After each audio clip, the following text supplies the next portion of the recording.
오늘 함께 나눌 하나님의 말씀은 다니엘서 2장 14절에서 23절까지입니다. 우리는 인생 여정을 흔히 항해에 비유하곤 합니다.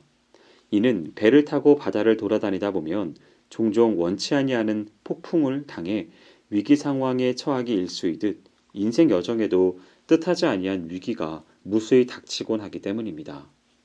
이러한 위기는 한 인간을 좌절시키기도 하지만 그것을 극복한 자에게는 한층 더 인격과 삶의 성숙을 가져다 주기도 합니다.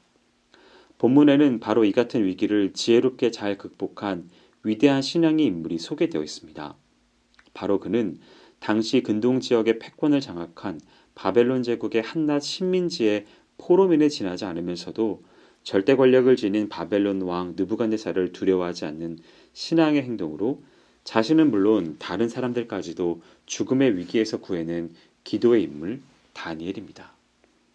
느부갓네살은 어느 날 밤에 꿈을 꾸고서는 자신도 무슨 꿈을 꾸었는지 알지 못해 번민하던 중에 제국 내의 모든 박사들에게 이에 관해 물었지만 아무도 대답하지 못하자 이들 모두를 죽이려 들었습니다. 그리하여 당시 포로민이면서도 왕궁에서 느부갓네살을 섬기던 위치에 있던 다니엘은 물론 그의 절친한 세 친구도 모두 죽게 되었습니다. 바로 그러한 때에 다니엘이 어떻게 그 위기를 극복하였으며 오히려 자아를 성숙시키고 하나님께 영광을 돌리게 되었는지 본문에 비추어 살펴봄으로써 모두의 교훈을 삼기를 원합니다. 다니엘은 느부갓네살의 꿈 문제로 인한 위기 상황에 직면하여 먼저 자신과 동일한 여호와 신앙을 가지고 있으며 신실한 성품을 지닌 세 친구를 찾아가 그들에게 사건의 전모를 설명했습니다. 여기서 고하다라고 하는 말은 원어로 다니엘이 자신이 알고 있는 모든 것을 세 친구에게 자세하게 설명하여 그들로 사태를 정확하게 파악하겠다는 의미입니다. 이처럼 다니엘은 위기 상황에 직면해 혼자 고민하면서 시간을 허비하지도 않았으며 또한 바벨론의 술사들에게 찾아가서 상담하지도 않았습니다. 대신 그는 즉시 가장 가까운 신앙의 동료를 찾아가 사건의 진상을 알리고 서로 결속하여 문제에 대처하고자 했습니다.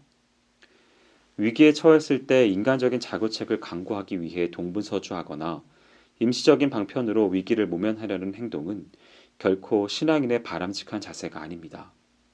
신앙인은 다니엘의 모습처럼 먼저 위기를 공감하며 함께 기도할 신앙의 동료를 찾는 모습입니다. 다니엘은 신앙의 동료를 찾아가 당면한 위기 상황을 알리는 것만으로 그치지 않고 그들에게 함께 기도할 것을 요청하여 합심 기도를 하였습니다. 여기서 구하다라는 말은 감추어져 있거나 봉인된 것을 찾는 것을 의미합니다. 이는 다니엘이 세 친구와 함께 느부갓네살이 꾼 비밀스러운 꿈이 무엇이며 하나님이 그 꿈을 통해 계시하고자 하시는 뜻이 무엇인지를 알기 위해 하나님께 간절하게 간구하는 것을 의미합니다. 성도 여러분, 기도는 하나님께서 우리에게 주신 특권입니다. 즉 우리는 기도를 통해 하나님과 영적으로 교제할 수 있으며 이때 신실하신 하나님은 기도에 응답해 우리의 삶을 인도하시고 때로는 당신의 비밀에 속한 일을 계시해 주시기도 하십니다. 다니엘은 바로 이 사실을 알고 있었기에 세 친구와 합심 기도를 했던 것입니다. 실로 성도의 기도는 역사하는 힘이 큽니다. 그러므로 우리는 당면한 모든 위기 가운데 기도로 먼저 나아가는 자세가 필요합니다. 성도들의 모임에서 꼭 빠지지 말아야 할 중요한 것이 남아 있습니다. 그것은 찬양입니다. 예배에 있어서도 찬양은 상당히 중요한 위치를 차지하고 성도들의 개인적인 신앙생활에도 상당히 많은 부분을 차지하고 있는 것이 사실입니다. 찬양은 그리스도 안에서 하늘에 속한 모든 신령한 복을 주신 하나님께 성도가 드리는 감사의 응답이라 할 때 하나님의 전적인 은혜와 축복으로 사는 성도의 삶 전체가 찬양이 되어야 하며 그 찬양은 즐거운 마음으로 극진히 행해져야 합니다. 결국 하나님께 찬양 드리는 것은 성도의 삶 자체요 또한 목적입니다. 다니엘은 느부갓네살 왕의 기이한 꿈을 해석하기 위하여 친구들과 함께 기도했습니다. 그리고 하나님께서 다니엘의 기도를 들으시고 응답하여 주심으로 꿈을 해석할 수 있게 되었습니다. 언제나 우리는 어려운 일이 생기면 다니엘처럼 하나님께 기도합니다. 그리고 우리의 기도를 응답해 주시는 하나님의 은혜를 체험합니다. 그런데 문제는 기도 응답을 받은 후 우리는 하나님의 은혜를 곧 잊어버리는 경우가 많다는 것입니다. 이것처럼 하나님의 마음을 아프게 하는 것이 없습니다. 다니엘은 기도 응답을 받은 후 곧 하나님을 찬양했습니다. 하나님께서 받고 싶어 하시는 것이 바로 이 찬양의 소리입니다. 성도 여러분, 우리의 본분은 하나님을 찬양하는 것입니다. 특별히 하나님의 도우심을 받은 후 그분의 은혜를 잊어버리지 아니하고 하나님을 찬양하는 성도가 되시기를 바랍니다. 하나님은 왕을 세우시고 패하기도 하시며 지혜자에게 지혜를 주시고 지식자에게 총명을 더하시며 또한 어둡고 은밀한 일도 다 아시고 밝히 드러내십니다. 그리고 하나님은 역사의 주관자가 되셔서 능력으로 세상을 섭리하십니다. 이러한 하나님의 전능하심을 다니엘이 찬양했습니다. 다니엘은 하나님을 찬양하는 일에 있어서 망설이거나 방관자가 되지 아니하고 그가 깨달은 것을 진솔하게 고백하였습니다. 우리는 다니엘의 찬양하는 모습을 배워야 합니다. 우리는 종종 다른 사람이 은혜스럽게 하나님을 찬양하는 것을 지켜보거나 듣는 것으로 만족해하지 않습니까?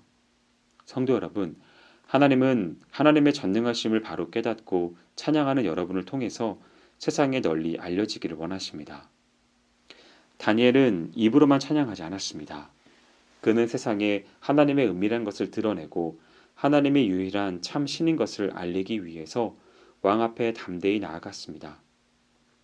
이러다 다니엘은 자신이 찬양하는 하나님을 그의 삶을 통해 증거해 보였던 것입니다. 만일 성도의 찬양 속에 거기에 합당한 삶이 동반되어지지 않는다면 그것은 진실이 없는 가장된 위선에 불과한 것이 되어버립니다. 삶으로 드리는 찬양, 그것은 곧 성도의 헌신입니다. 성도 여러분, 입으로만 주님을 섬기는 성도가 아니라 주님께서 요구하시는 삶을 주께 드림으로써 온 몸으로 하나님을 찬양하는 성도가 되시기를 바랍니다. 사랑하는 성도 여러분, 여러분은 언제 하나님을 더욱 찬양하십니까? 그것은 여호와 하나님이 누구시며 어떤 분이신가를 깨닫게 될 때입니다. 우리의 기도를 들으시고 역사를 주관하시며 은밀한 것을 다 아시고 가르쳐 주시는 전능한 하나님, 이분이 바로 우리의 찬양을 받으실 분이십니다. 찬양의 방관자가 되거나 입으로만 찬양하는 성도가 되지 않기를 주의하시기 바랍니다. 바라기는 오늘 말씀을 대하는 모든 성도분들은 우리의 입과 삶으로 찬양을 드려서 헌신을 요구하시는 하나님께 합당한 영광을 돌리는 성도가 되시기를 주님의 이름으로 축원드립니다. 기도하겠습니다. 사랑과 은혜가 많으신 하나님 아버지, 인생의 위기 가운데서 기도함으로 나아갈 때 하나님의 응답을 들을 수 있는 은혜를 허락하심에 감사를 드립니다. 우리의 기도가 응답되어진 것으로 끝나는 것이 아니라 찬양으로 이어지며 합당한 찬양과 영광을 올려드리는 귀한 삶을 살아갈 수 있도록 인도하여 주시옵소서. 행하실 주님을 기대하오며 모든 말씀 예수님의 이름으로 기도합니다. 아멘.